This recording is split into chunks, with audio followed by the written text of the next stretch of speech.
So the riders wending their way around the circuit through the Dell, an opportunity to take a quick look at the representatives in this one, and their respective classes as we go through will become clear as well, because as well as racing for outright positions here, we've got a clear scratch race going on. Obviously some of them are in separate classes to one another, so we'll try and keep an eye on that one as they go out as well. Jamie King and Ben Pascoe on the front row of the grid, and they are both in the same class, that's pretty clear. Jamie King, the winner, 2 out of 2 so far. Ben Pascoe was runner-up first time out in the opening race, then finished in 4th position, but that didn't affect him too much because ahead of him were 2 representatives of the Moto team category. So the front 2 on the grid have been 1 and 2 in the Pitbike 140 class in each of the opening 2 races so far. Behind them on the second row of the grid, Hudson Kenneth, 4th place first time out, 3rd position second time around, a podium finisher in class both times out. Fraser Kinnaird going off P4, he's dropped back in each of his races so far from that 4th position on the grid. Steve Ball in P5 enjoyed a good 3rd position finish first time out, disappointing though last time out after finishing 1st in class first time out. Will Howarth completes the 3rd row of the grid, a runner-up last time out. Watch for him because he certainly had plenty of pace in race number 2. He hasn't made the start though, he's dropped back 2 positions immediately off the line, and it's Jamie King who's once again made the start from P1. Ben Pascoe into 2nd position. Now in the opening race in this category, Ben Pascoe dropped back off the line and then had to recover 2 positions.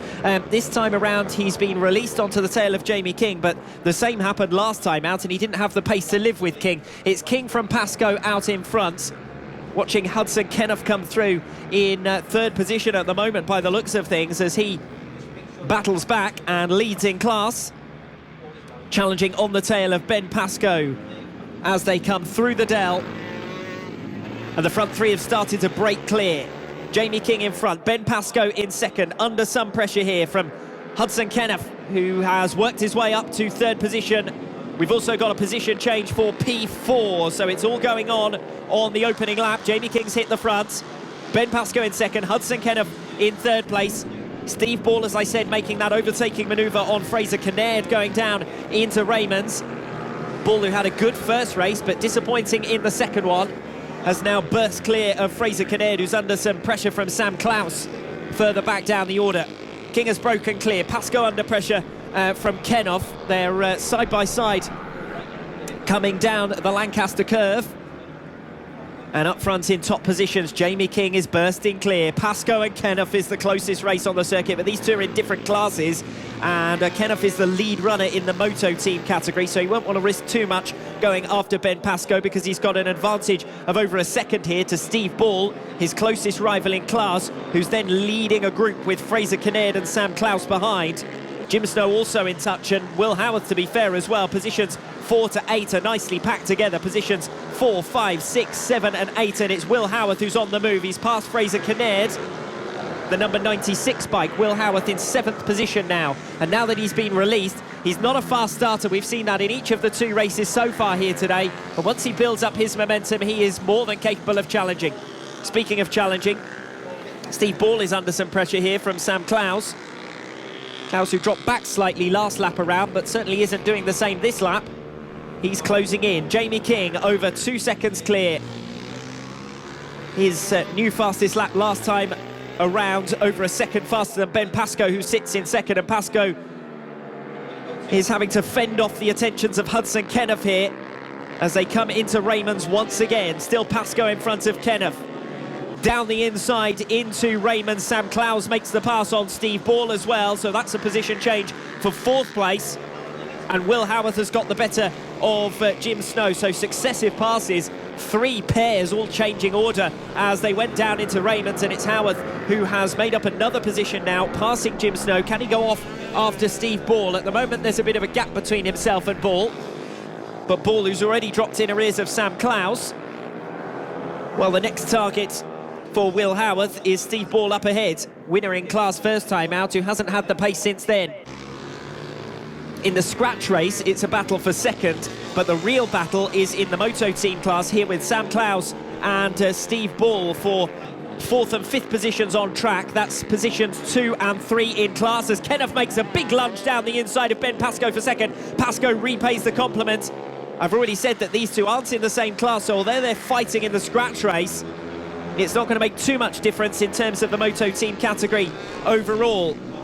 We're looking for Sam Klaus and Steve Ball, who are still fighting it out over 4th and 5th positions. That's for second in class, incidentally.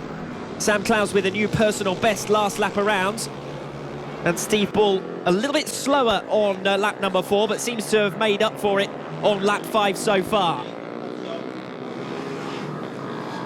Jamie King, just to recap on the leader, is 5 seconds clear out in front. Hudson Kenneth still on the tail of Ben Pascoe. Sam Klaus in 4th position and Steve Ball in 5th. Let's see if Kenneth can make another move on Ben Pascoe down into Raymond's. The answer is no. He thinks better of it this time around. Pascoe seems to have the acceleration coming off Raymond's. Kenneth is faster going in.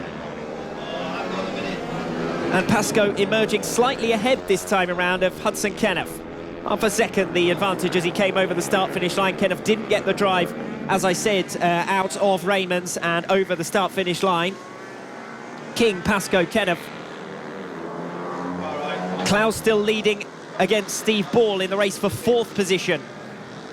Remember, that 4th position is worth second in class as well, so that's a pretty important one in terms of the podium. Just a thought about the PB 140 category. Jim Snow at the moment occupies 3rd place in class, all the way down in 8th position on track, having been passed by Fraser Kinnaird last lap around on lap number 5. Here we go again for the race for second. Ben Pascoe holding back Hudson Kenneth, and quite clearly so, particularly going into Raymond's. Still Sam Klaus and Steve Ball battling over 4th position on track. Klaus still holds it, but that's the closest battle at the moment on the circuit. Ball looking for a way through. Klaus has the position. Less than 0.2 of a second between them as they came over the start-finish line last time around. 6 of the top 7 setting new personal bests on lap 6, so the pace is really picking up as we go on through the 3rd and final race in the PB 140 and Moto team categories.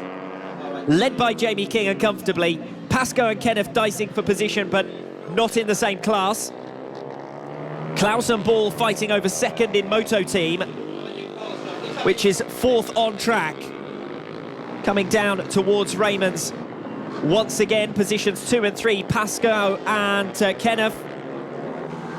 About to come up to lap traffic here. You can see them working their way through as they come through the hook. And Pascoe's gone for the outside. That is going to become the inside down into the bomber straight, so he's made the right move, and Kenneth has been held at bay there by the back markers going down the inside into Surtees. He's made the move as well, but that's opened the gap out a little bit between positions 2 and 3 in terms of the scratch race.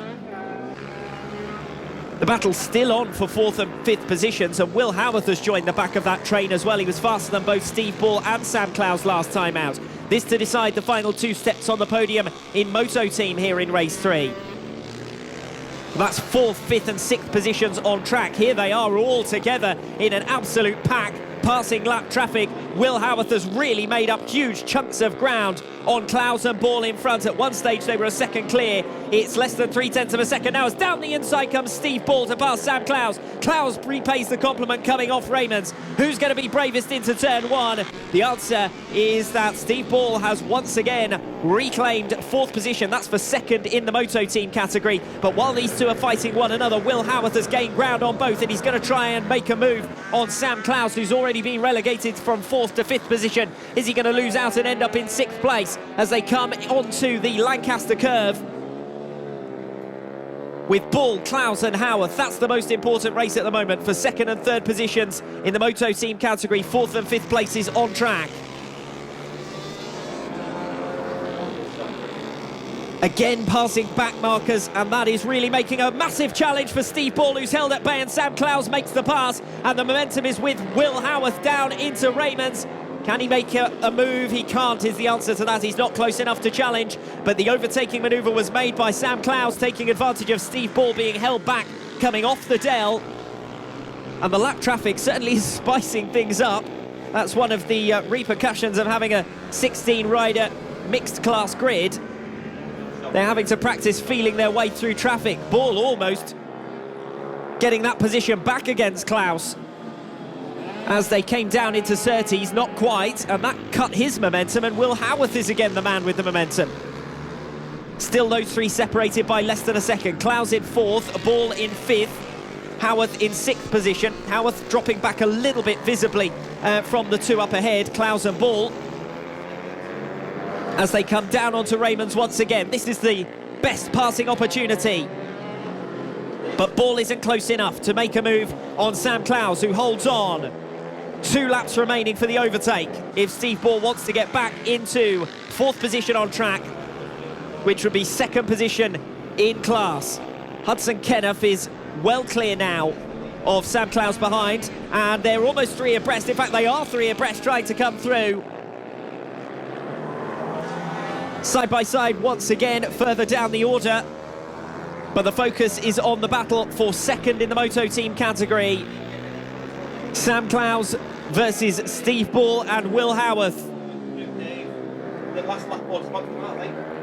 Jamie King leading the way on towards his final lap.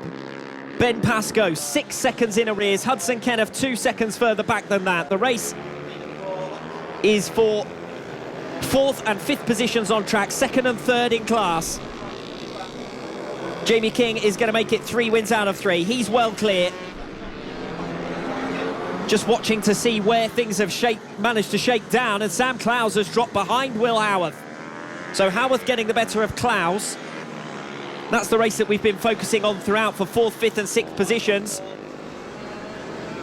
Behind them, there's a 7-second gap to the nearest Moto team rider. So at the moment, it's 3 riders tussling for the final 2 steps on the podium in Moto team. Jamie King looking comfortable, is going to make it 75 points out of a possible 75 this weekend, with a 3rd victory of the weekend in the PB 140 category. Ben Pascoe making up a bit of ground last lap around, but King has taken it easy in the closing stages. He was a second a lap faster in the early part of the race and wins for a 3rd time in the PB 140 category. Ben Pascoe over the line, only 3 seconds in arrears in the end, but it was much bigger than that, the deficit between the two for the majority of that race. Hudson Kenneth over the line for 3rd, Steve Ball in 4th and Will Howarth in 5th. And those 3 are the podium finishers in the Moto team category. Kenneth getting the better of Ball, despite Ball setting a personal best on the final lap. And, well, there was already a sizable gap between those 2 in the top 2 positions in Moto team. The race for the majority of that one was between Ball, Howarth and Clowes over 4th position on track, which of course was worth 2nd in the Moto team category. The front 3 in the race itself, the scratch classification, separating themselves out. So the race result, Jamie King taking the checkered flag, 3 seconds clear of Ben Pascoe. Those are the top 2 in the Pitbike 140 category. 3rd place in the Pitbike 140 was Jim Snow, who finished 8th on track, and then a clutch of Moto team riders all together on the circuit. Hudson Kenneth finishing 3rd in scratch, the winner in the Moto team class in the 3rd race. Steve Ball and Will Howarth involved in that entertaining scrap. Sam Clowes held 4th position for much of the race, but ended up 6th and drops off the podium in Moto team. So it's King, Pascoe, Kenneth, Ball, Howarth and Clowes, the top 6 in the PB 140 and Moto team mixed grid in race 3. Coming up after the break, we're back with the juniors and the first of the Mini GP classes. It's Mini GP 50.